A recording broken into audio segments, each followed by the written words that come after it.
Asifiwe.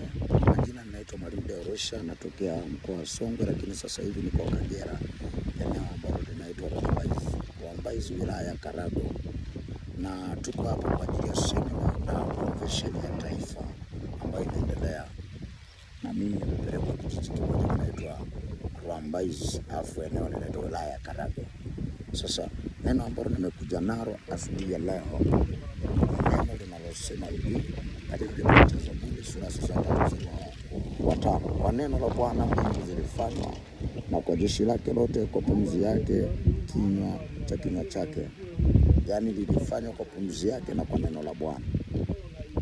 Kwa neno la Bwana mbingu zilifanywa. Kwanza, jambo la kwanza naanza kwa neno mbingu zilifanywa.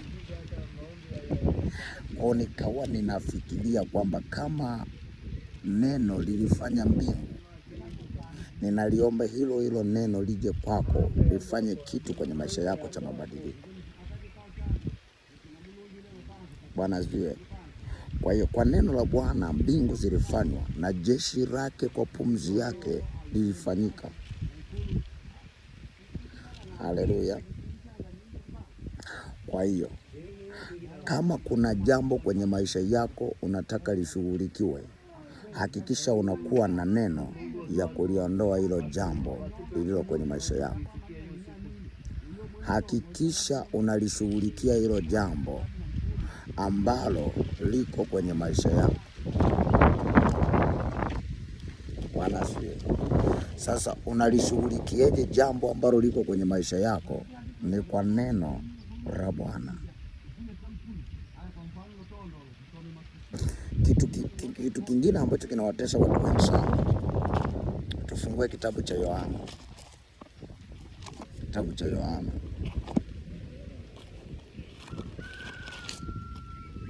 Tufungue kitabu cha Yohana. Yohana. Itatusaidia kitabu cha Yohana. Yohana sura ile ya 15. Yohana 15 mstari wa 7. Neno la Bwana linasema hivi kwenye Yohana sura ile ya 15 mstari wa 7. Ninyi mkikaa ndani yangu na maneno yangu yakikaa ndani yenu, ombeni mtakalo lolote, nanyi mtatendewa.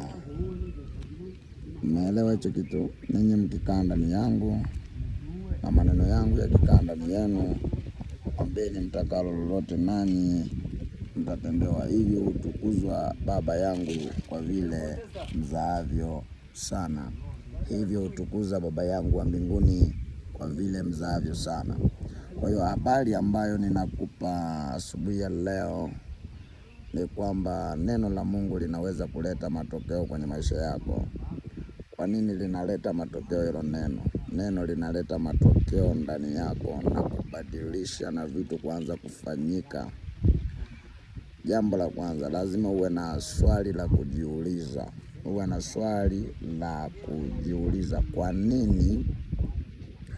Kwa nini kile ninachoomba hakitokei? Maana yake ndani yako kuna upungufu wa neno. Bwana asifiwe. Kwa ndani yako kama kuna upungufu wa neno, unatakiwa kumwambia Mungu akupe neno ambalo litaleta mabadiliko kwenye maisha yako, na maisha yako yatabadilika kwa sababu ya hilo neno ambalo Mungu anataka kuliachilia asubuhi ya leo. Biblia inasema neno lingine, Biblia inasema nalo ni neno la Bwana likamjia likinena, huyu hatakulisi, bali atakayekulisi atatoka katika viuno vyako, ndivyo itakavyokulisi, ndio atakayekulisi. Kwa Mungu alitaka kuleta ujumbe wa kulisi. Kwa hiyo alitaka Mungu alete ujumbe wa kulisi. Anawezaje kulisi? Haleluya. Kwa hiyo Mungu anamshikizisha imani. Kumbuka lile Biblia pale sema imani chanzo chake ni kusikia, na kusikia huja kwa neno la Kristo. Maana yake Mungu anamwambia aje Ibrahimu, anamwambia kwa neno la Bwana kwa neno la Bwana likamjia Abraham. likamjia Abraham. Abrahamu alikuwa na uhitaji wa uzao, kwa likamjia na kumwambia, atakaye kulisi hatatoka kwenye viuno vyako, bali atakaye kulisi atatoka kwenye viuno vyako. Haleluya.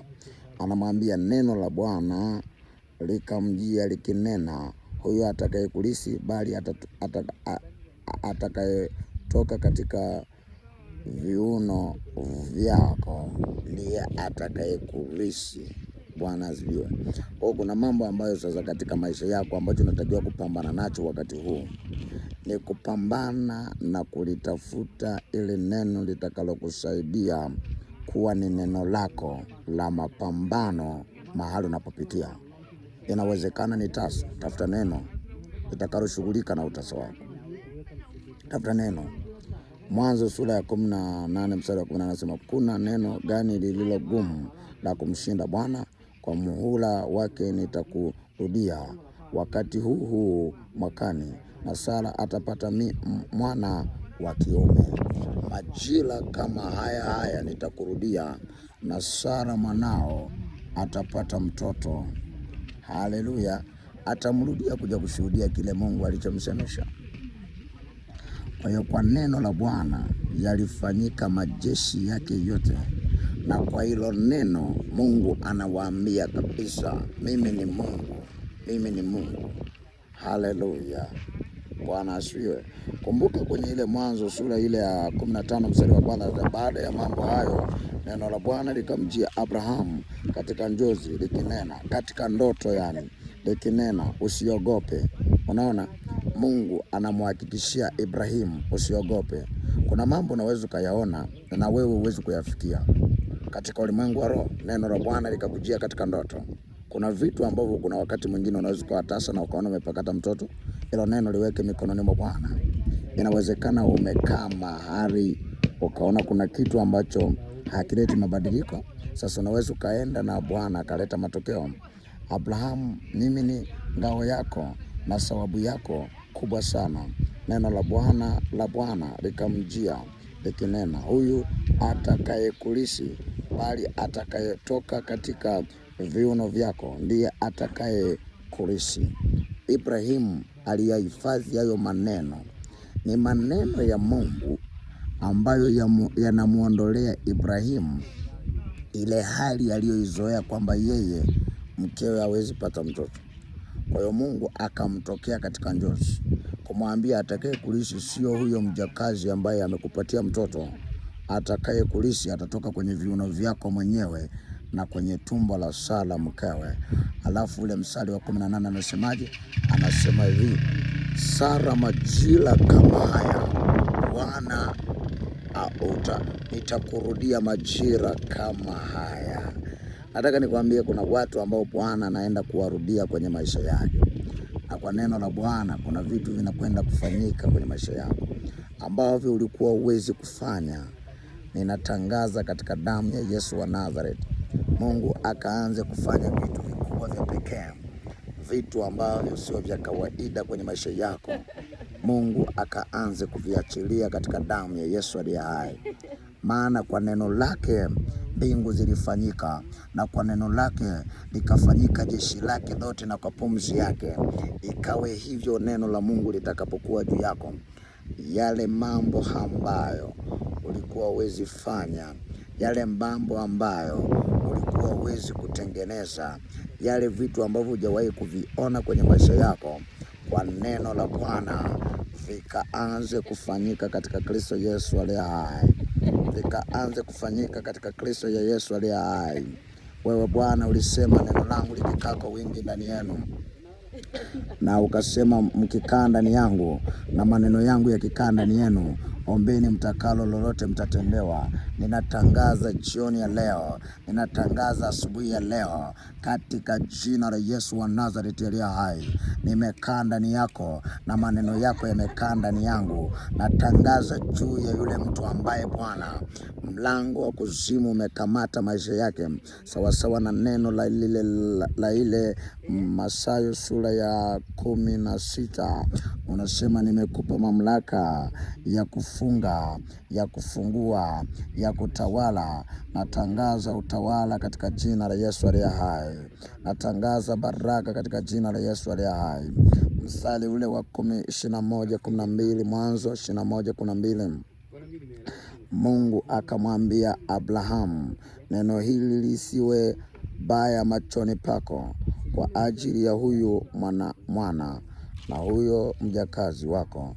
Kila akuambialo Sara, sikiliza sauti yake, kwa maana katika Isaka uzao wako utaitwa.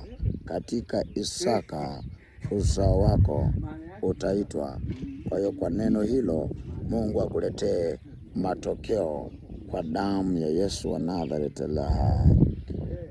Ile Mwanzo sura 21 mstari wa 26, Abimeleki akasema, mimi sijui ni neno aliyoitenda neno hili, wala hukuniambia, wala sikusikiliza habari hii, ila lile tu. Bwana asifiwe. Kwa hiyo neno la Mungu linapokuja ndani yako linaleta mabadiliko makubwa sana. Neno la Mungu linaleta mabadiliko makubwa sana. Na mimi ninatangaza jioni ya leo, asubuhi, mahali popote ulipo, ninaenda kuomba kwa ajili yako. Baba, nimekaa ndani yako na maneno yako nimeyaweka ndani yangu. Ninachotangaza saa ya leo, kila mmoja anayetazama klipu hii, uwepo wako Mungu katembee. Kila milango iliyofungwa, ninatangaza baraka katika jina la Yesu. Mikono ya kuzimu, mikono ya kichawi, mikono ya washirikina ambayo inashughulika na nyumba yako, ambayo inashughulika na uzao wako, ambayo inashughulika na kazi ya mikono yako, saa hii mahali popote ulipo, ninavunja kwa damu ya Pasaka iliyomwagika msalabani. Ninalituma neno lako likafanye marejesho katika Zaburi ya 107 mstari ule wa 3 na kuendelea. Ulituma neno lako kuwatoa katika maangamizi, wakamlilia Bwana katika ziki zao, Bwana akawaponya na ziki zao. Namu ninalituma hilo neno katika mwili wa yule mama, katika ziki ya yule dada, katika ziki ya yule kaka, kwa maana ulituma neno lako ili kuwatoa watu wako katika maangamizo. Yale maangamizo yaliyo juu yangu, nasema njooni kwangu nyinyi nyote mlewao na mizigo, nami ninawatua watu wanaosogea kwako. Wale wanaokiri ya kwamba wewe ni Bwana na Mwokozi, wale wanaokiri kwamba wewe ni Mungu wa Ibrahimu, wale wanaokiri kwamba wewe ni mfalme, wale wanaokiri kwamba wewe ni Jehova. Ninatuma neno lako kama moto na upanga kuhakikisha wanapokea uponyaji katika jina la Yesu.